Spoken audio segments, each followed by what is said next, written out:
there are, but we do know that there are 12 patients at the Royal Manchester Children's Hospital, which is for the under 16s, and there's at least one other child in hospital at another of the hospitals in this area.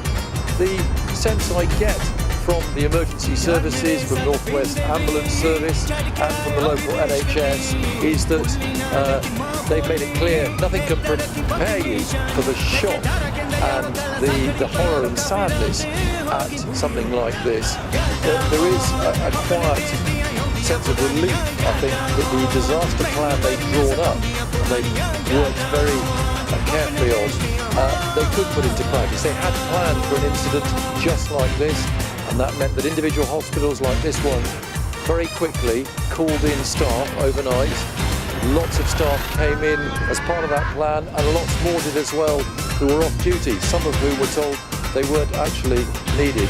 The ambulance service made clear there were 300 of its staff in the control room who were involved in this. They had support from other ambulance services, the West Midlands and Yorkshire and so on.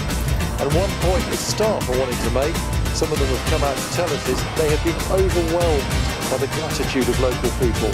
They really want to thank local people for coming in with cakes and drinks. There's been a stream of people coming in, one elderly patient, a woman in a wheelchair with bottles of water, local catering firms with boxes of food. There is a room in there full of these gifts, and they are trying to distribute them widely, but they feel very touched by that. And for them, that sort of symbolises, as we've been hearing earlier, the spirit of Manchester today. Yeah, we saw the worst of humanity last night, but we've certainly seen the best of it since that attack. It's not just the people coming forward to give blood at the hospitals, it's just the way people reacted with just ordinary selfless things that they could do to help. So you saw taxi drivers offering free rides to people, trying to get people home. I met one guy, a Sikh man, who ran a free taxi service all night. He's not been to bed yet, and in fact he sadly ran one of the men to the hospital who had lost his girlfriend, so he was offering comfort to some of those people as well. We've heard from hotels that put up children who were separated from their parents. Remember that families were split up in the panic, and it was very difficult amid that panic for parents to keep hold of children, and people just offering rooms.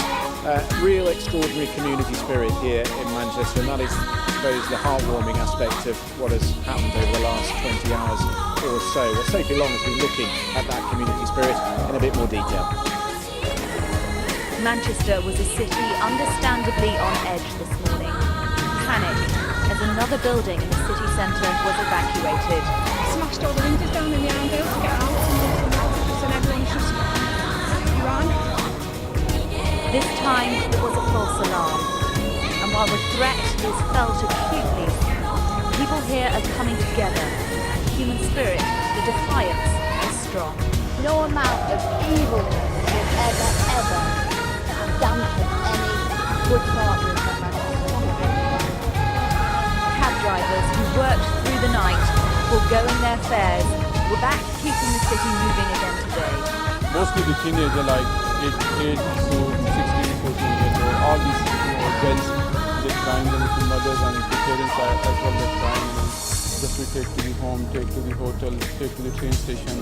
I said, how many people jumped in a cab and our drop is here.